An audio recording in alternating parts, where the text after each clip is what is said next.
always have experiences that no one else had.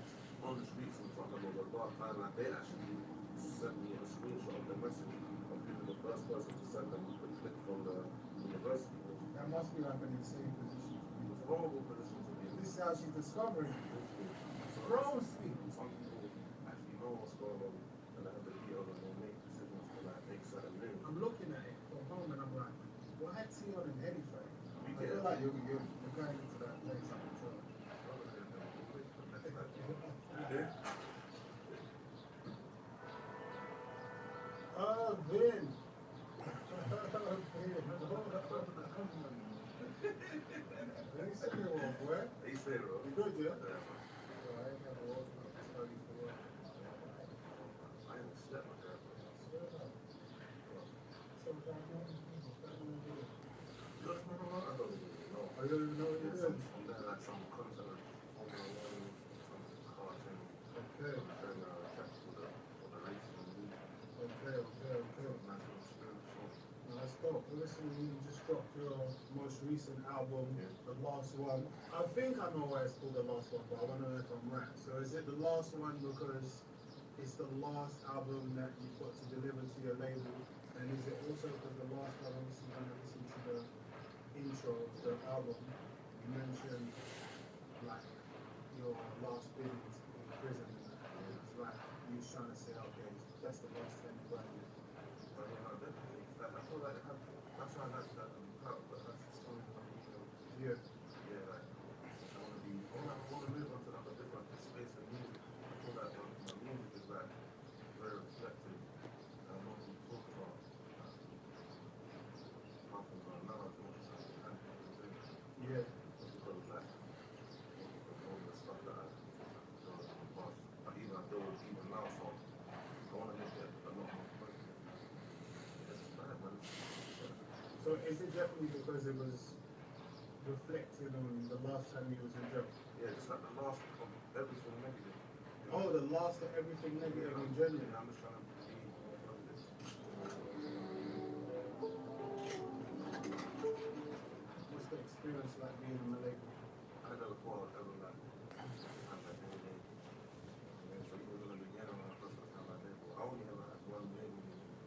Like when people came to work for me and like for me it was like an opportunity. It was a long time ago when there wasn't really that much insight into labels and after the book label you saw more like things more you know, good journey like those are positive things on the way, but you can come into an island and then it's become a lot more complicated. But let's talk about that. You had one of the longest running deals I know with the same actual label. Yeah. Especially with the people from your class, like a lot of people have had deals here and moved on. Like, is there a particular reason why you've been in that particular deal for so long? Like what I've done is very unique because it wasn't one deal that I've done.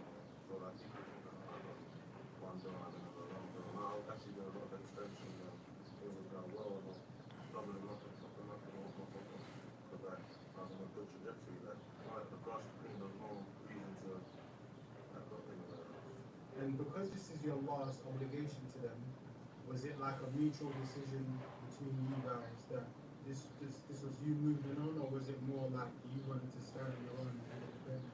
You know what's funny, yeah? This is something that I had to realize along the way, basically, because especially when I started doing like some good like what they would call like hit songs or whatnot, people that didn't really wasn't even like people involved in the engineering of these so-called songs that were called hit songs or like trying to have an input, trying to come up with creativity and then going back and forth on ideas and bumping heads and a lot of these things are just opinions and not facts, but people like are putting like are making final decisions based on opinions, but I don't really feel like they have the full expertise. So that's where it just became like a bit complicated. So do you think that the same passion has been there for your last project as it's been there for other projects that you've had before?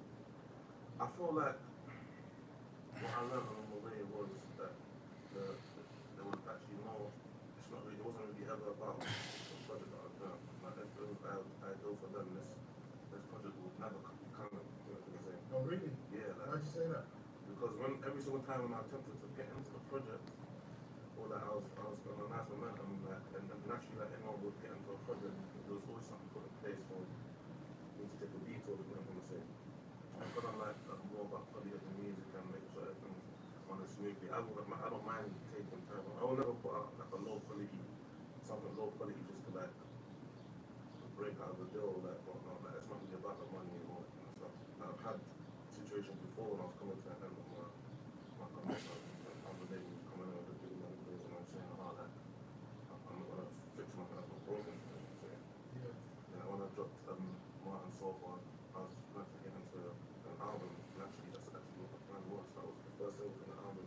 Yeah, I was surprised to see that on the album because it feels like so long ago when you dropped that. Yeah. But it makes sense based on what you're saying. Yeah, that was the first single on the album, Martin so far. Okay. That's what songs created for the whole narrative of the song was my first single for the album. But what happened was I wasn't ready to drop that album yet, so when I speak with the label, I said, yo, I've got this joint project up on A-Trap is sick. Like, let's find a way to just get this out and then I can finish my album. But at that time when I wanted to do the project, which was way even before I released Modern Sofa, the first thing was nah, like, forget that project. Like, that doesn't make sense right now. Just do your own thing. Modern Sofa is building momentum, you know what I'm saying?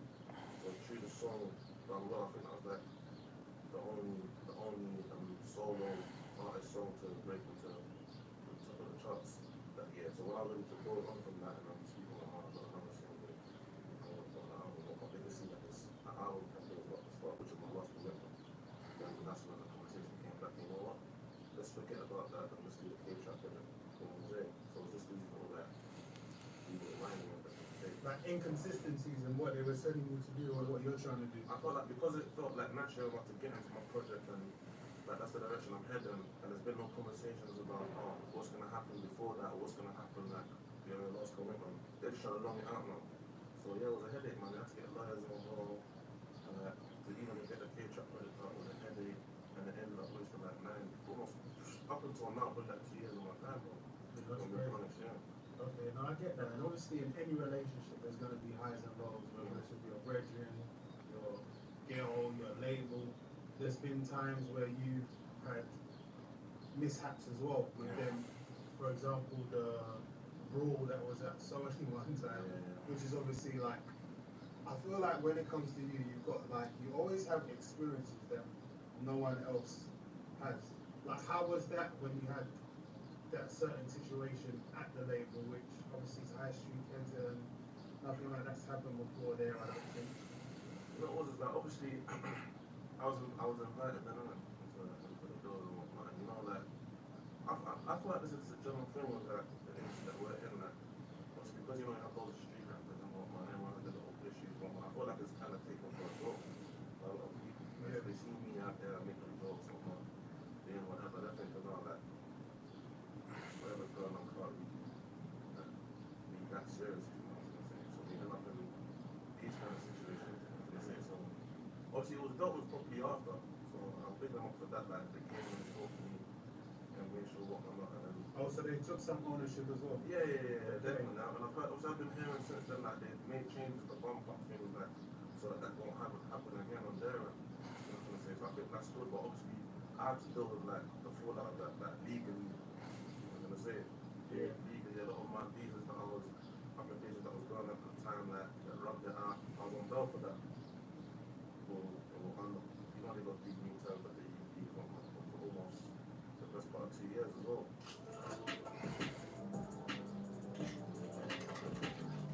Well, speaking to Chip the other day actually, when Chip asked me what do I think about grime, and I basically said I think that there's always a presence and an existence for grime. It's just that the difference between good grime and bad grime is just so far apart that when you hear bad grime, you think grime's dead, but when you hear good grime, you're like, you get it straight away. Do you get what I'm saying? If I was to ask you about the state of drill, in relation to the answer I gave to grime, like, where is drill at? You know, it's funny. I've come across a lot of drill artists that are like people that are underground and they're telling a story, and I think that's cool. And I always like what I try to do is I always try to like make them know that I appreciate them what they're doing. When I was coming up, it's like if someone's from like another part of London or and they're doing their thing and it's cold and I saying, and it's kind of calm when it's like when it's authentic.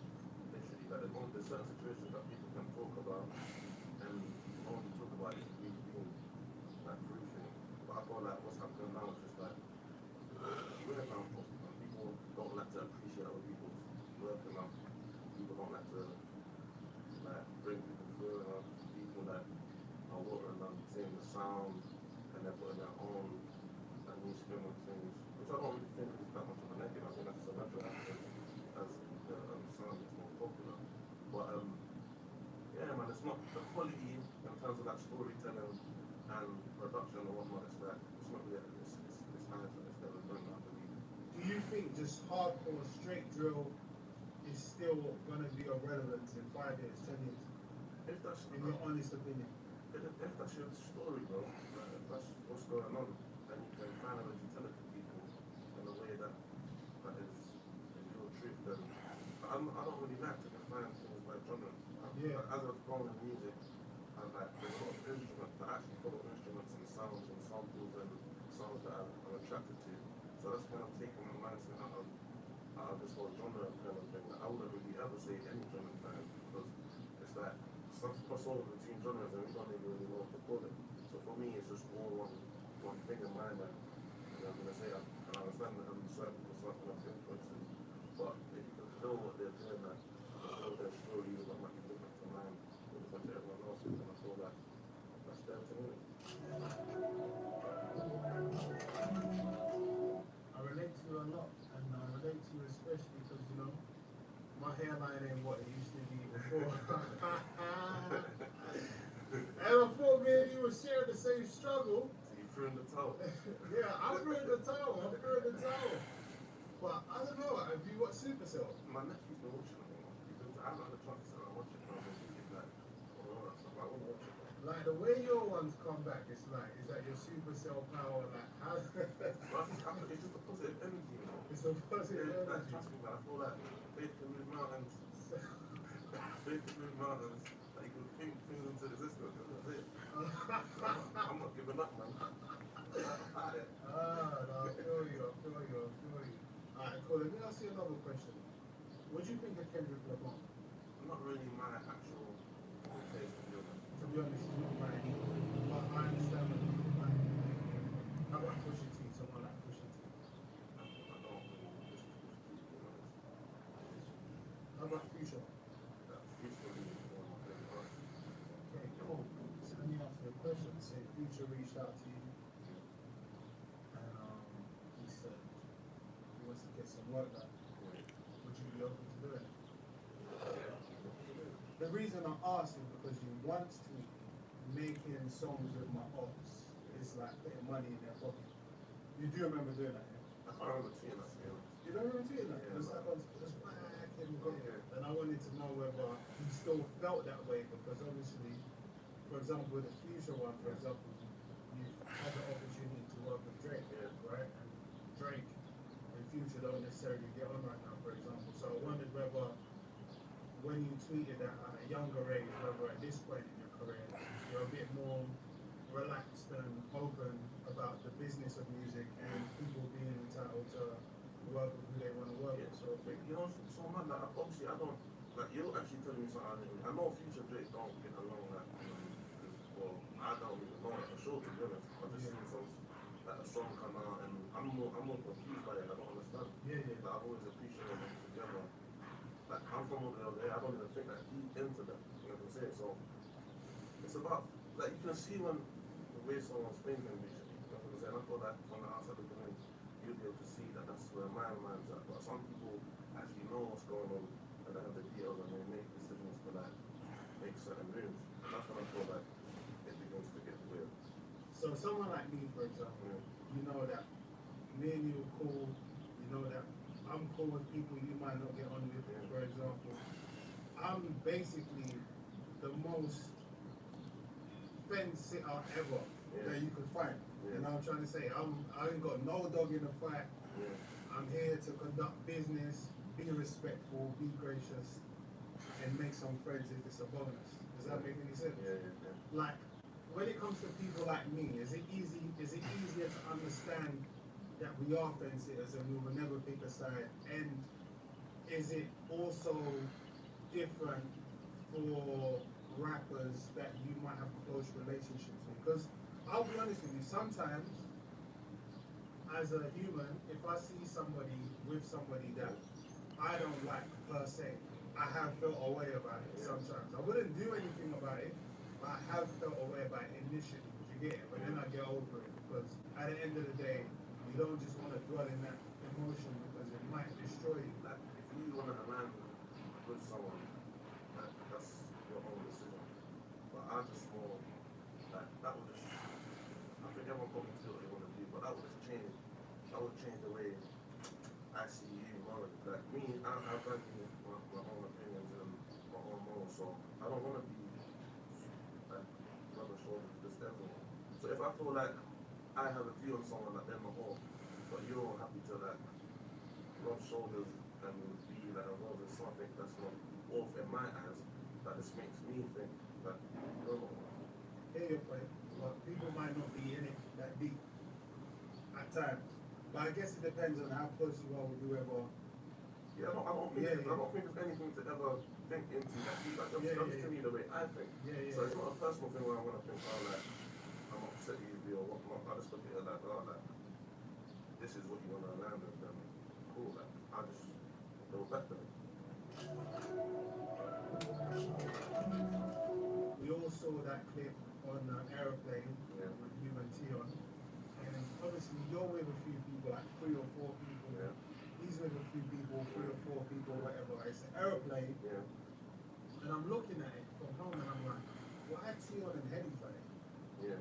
That's how I'm looking at it, because you're with people, he's with people, and not to take away from anyone who was with anyone, but just more on why was the conflict between you two physically? Yeah. Do you ever look at certain situations like that and think, that one specifically, just that one specifically, do you think that was a Matrix moment where you guys were just lost in Tion Wayne and HEADIE ONE? And I could be wrong, but what I mean by that is, you ain't necessarily growing up disliking that person specifically. Yeah. I don't think that person has grown up disliking you specifically. So I'm saying, as the artist and as like very important people from different sections, it's like I felt like it was the Matrix a little bit. Oh, so you mean like this everything around us? Yeah, that's making you two do that in that specific moment, because if there's people from that specific part of London that you might actually dislike. Yeah. Whereas he's just a representation of something, and he's an artist, the main artist from there. So it's like, I feel like that's why the altercation took place, rather than personal. Do you get what I'm saying? I understand. But bro, anyone that speaks to me like behind the scenes, they ask me like these kind of questions. Me, I'm a very truthful person. I say how it is. Like, this is what I get into. And I say about authenticity. You know, I say because if anyone asks me that, if there's ever been an issue with what or this and that, like, okay, I would just say how it is. I wouldn't portray it to the public any different from how it is behind the scenes. But obviously, I feel like you say, people gain a certain level of popularity within the music, and then they make themselves retarded. It doesn't really make sense. Like me, I feel like when I came into music and before I started music, this is that I'm not surprised that people want to come at me. I would never hear me saying, this guy's saying, like, I have so much people that come from me, I don't know them or whatnot, but that's because, like, that's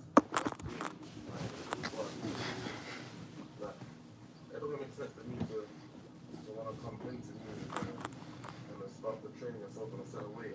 So I'm saying, I'm more trying to do the opposite.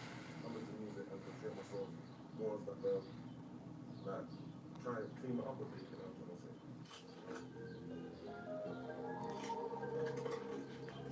On reflection, on actual reflection, I'm just thinking now, like, I'm a superstar with my sliders, I got shades on and a face mask, and like, it's silly, isn't it? Like, it's silly, like, I was more laughing about it. Yeah, you got one stunt that you never get out of, man. And you just always seem simple, calm, and collected, man. I tried to, like, slow things down and just think and just not. Yeah, man, it can go left, man. I'm surprised you lot didn't go, like, have, like, deeper repercussions because of that? Not as in like arrested or because it wasn't playing, but it was the back. Like that's what I'm trying to say. Other people involved in it was making jokes and broadcasting it. Me, I had deep repercussions, bro. Oh, is it? Yeah, bro, it was tricky for me. The stuff that I have to deal with the back and all this stuff is mad, but like I don't do that interviews or like nobody will ever know. But I was actually on this new kind of license that they do, innit? It's like it's not licensed, like it's still allowed to fly or whatnot, but it's meant to like usually probation officers. It's called an extended kind of license kind of thing. Yeah? Well, so you know, like even commercially, like all of the conversation that I was having in terms of like random all that out the window, I was gonna say straight away, my probation on me. So they held a meeting in probation, like because they said I'm high profile and I'm on probation and I'm gonna need to get back in the airplane. So they bumped up my probation restrictions crazy. They gave me like a top tier gang unit probation officer, and she's literally phoning me. I'm in the penthouse in West London, and she's phoning me about stuff that's happening in the to deal with her, and they flagged one of my cases that was like pending, like basically brought back to the forefront, and I nearly went to prison for it. And I was all based off the fact of the hype of that. That makes sense though. I was thinking about nothing happened. Because that's like a mad situation.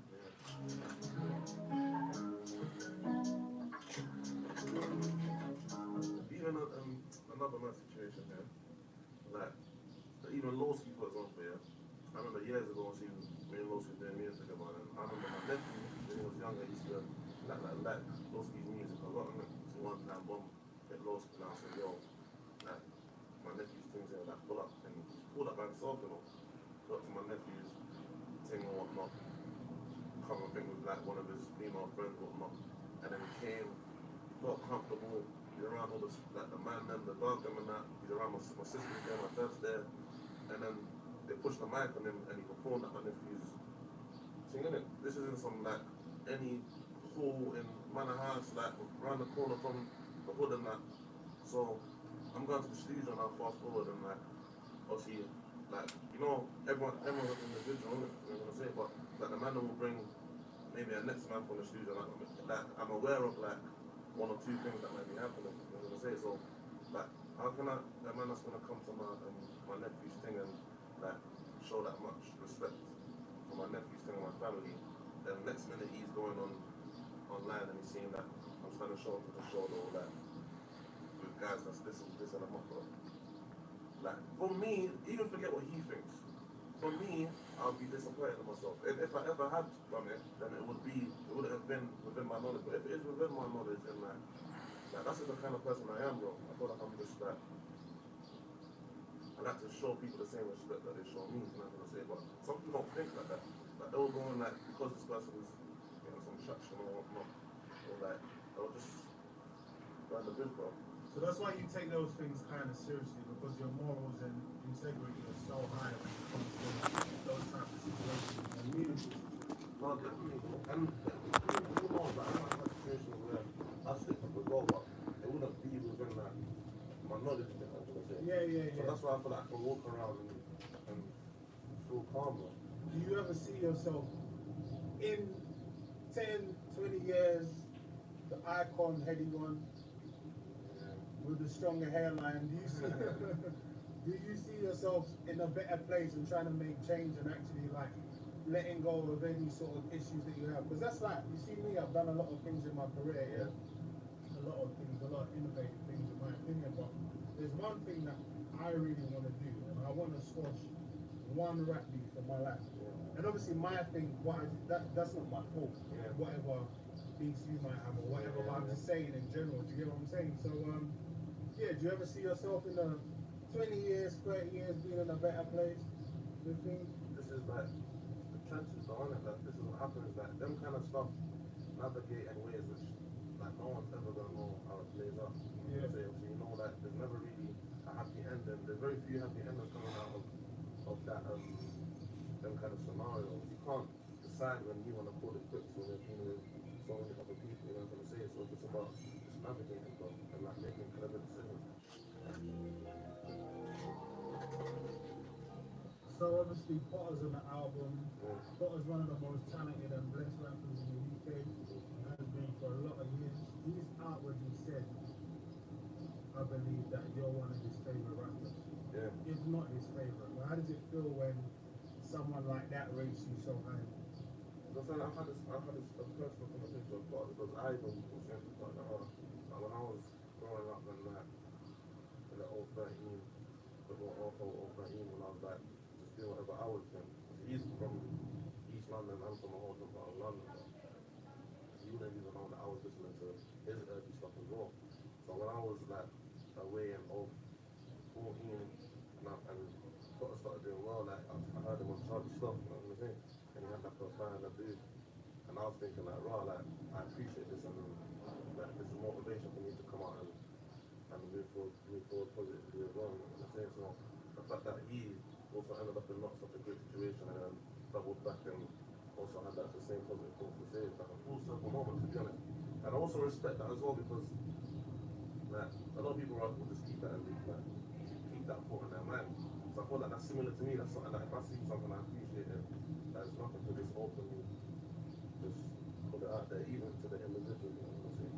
And you know, I respect that as well. Obviously, you work with Stormzy again. Yeah. Not to see that every time it happens. How broke did you feel after you heard his verse? Because he was saying some crazy. That's funny. But you know, it's crazy. Every time in Stormzy, that I know what to expect from a Stormzy verse, innit? I know that when I'm gonna get a verse from Stormzy, it's always gonna be that kind of vibe, innit? So when I'm doing that kind of song, I feel like Stormzy complements it very well. Yeah, no, for sure. But it's always just reminding niggas that if you're doing well, I'm doing better.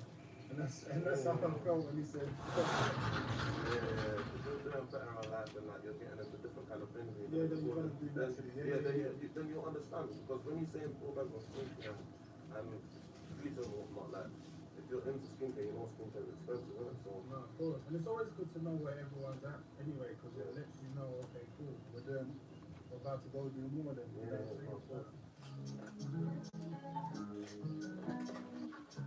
You've done the Gumball last year, I believe. I think you've done like 12 countries in 7 days, in probably some luxurious cars, with some of the most high net worth people in the world, because this is how rich people want to spend their money. Obviously, you had the opportunity to do that. Like, you come from an estate in Tottenham and now you're driving all across Europe, staying in the fanciest hotels, driving in the sickest cars. Like, what would you say is the best experience that your stardom and your talent has brought you to?